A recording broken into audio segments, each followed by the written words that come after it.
specimen. Right here, baby. Never made a damn mistake in my life. Christian channel.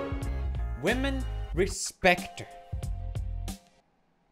I'm goddamn perfect. I can't joke too much in this video. You may have heard about what happened with Harvey Weinstein, famous Hollywood producer, now facing sexual assault claims, sexual abuse claims, and rape claims. A bad person.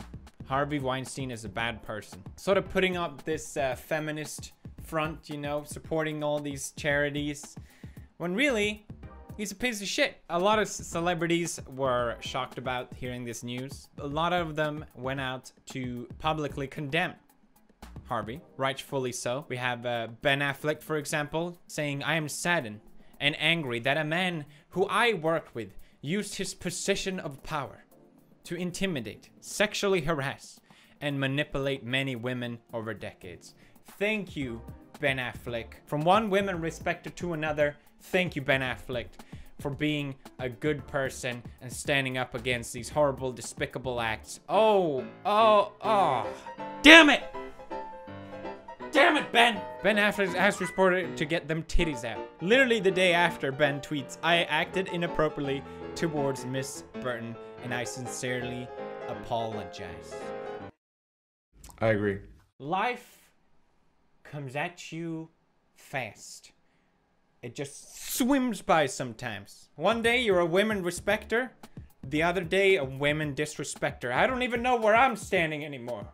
Life comes at you fast. I was even personally involved in a similar sort of twisted turn of events lately.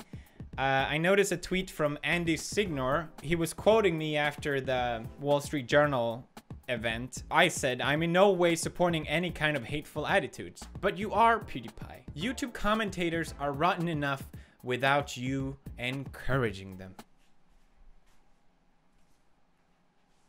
Those damn YouTube commenters, and they're rotten. They're rotten enough, Felix. Thank you. Honest trailer creator Andy Signor accused of sexual abuse. Oh no. How did this happen?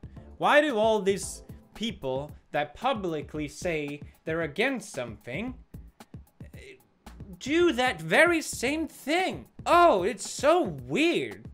It's almost like it's really easy to say that you are a good person instead of acting like a good person. Wow! Who would have thought? It's way easier to just tweet, "I respect women," but behind closed doors is a whole nother story. Now, sexual abuse, sexual assault, it's serious things. I'm not trying to make fun of it or making light of it, but it is a sort of interesting phenomenon. I literally have a dozen examples of other guys doing this very same thing, portraying this feminist front, but you know, it came out with sexual assault. There's been so many examples. I'll leave a link to it. I don't want to stir up this whole thing. These people publicly condemning these things, and obviously not everyone is guilty of this, but they do it because they're afraid of being exposed themselves, so they try and distance themselves as far as possible from it.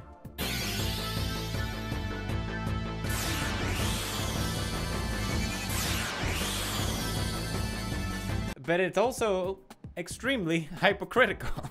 And personally, I hate this.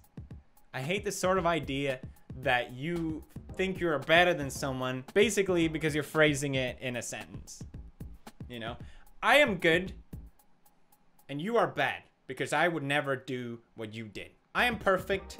Okay, you are terrible. I think the Firewatch guy is a prime example of this. Vananon, he tweeted about me saying the N-word, and I think that's, and honestly I think that's fine. If you want to publicly I deserve to be criticized for it. The way he acted on trying to shut down my video, trying to ruin my career, that's sort of when it becomes a problem.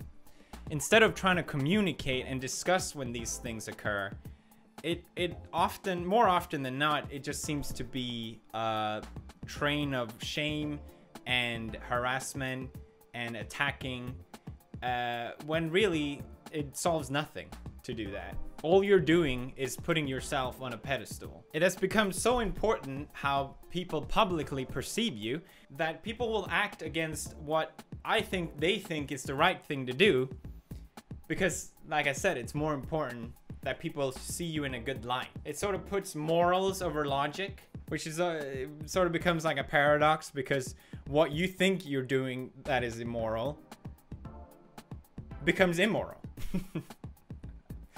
Am I making any sense here?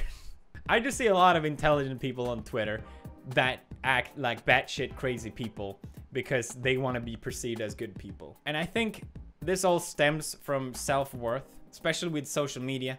People, it's such an ocean of people. How can I stand out? How can people know that I'm important? It's sort of like, it's a small example, but people putting literally what their diet is in their Twitter bio. Yeah, I'm vegan. It's like, congratulations. And I think this sort of self-worth has created such a divide, and especially in the generation above me. It's almost like a social religion that unless you think and act in this very specific frame of mind, then we will shut you out and we will publicly shame you, and you're not allowed in our social group anymore. But literally all this does is having people like Ben and Andy and so many others to make these sort of posts because they're afraid. They're scared of being outed, they're scared of being an outcast, and they're scared of being associated with the bad crowd. I think with my generation, it's completely different and younger. No one cares. Context matter more. And I'm glad this is the sort of way of thinking that will be going forward in the future. And I think it's the reason why I'm even able to keep making YouTube videos. I'm sure I would have been stripped away from it if that wasn't the case, because the majority of people on YouTube and the majority of people watching doesn't look at it in this frame of mind. And I do think it's important for the future. I do think it's important for the sake of freedom of speech, which seems to be such a blurred line of definition these days. I think if you want a person to be punished and afraid of saying certain things, then you have the freedom of speech of doing so, but you are also bad for doing so. Don't act like these people that I mentioned in this video and pretend that you are somehow a better person online, because who knows? Life comes at you fast.